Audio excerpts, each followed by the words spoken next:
The only normalcy that we will settle for is the normalcy that recognizes the dignity and worth of all of God's children. The only normalcy that we will settle for is the normalcy that allows judgment to run down like waters and righteousness like a mighty stream. The only normalcy that we will settle for is the normalcy of brotherhood, the normalcy of true peace, the normalcy of justice. And so I plead with you this afternoon as we go ahead, remain committed to nonviolence. Our aim must never be to defeat or humiliate the white man, but to win his friendship and understanding.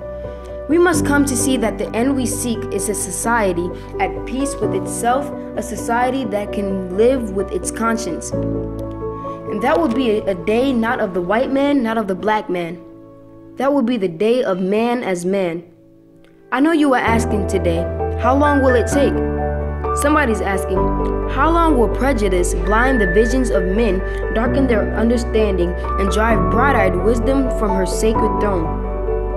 Somebody's asking, when will wounded justice, lying prostrate on the streets of Selma and Birmingham and communities all over the South, be lifted from this dust of shame to reign supreme among the children of men? Somebody's asking, when will the radiant star of hope be plunged against the nocturnal bosom of this lonely night, plucked from weary souls with chains of fear and the manacles of death?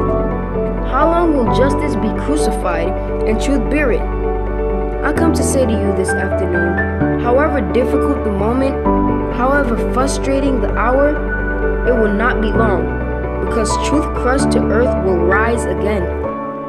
How long? Not long, because no lie can live forever. How long? Not long, because you shall reap what you sow. How long? Not long.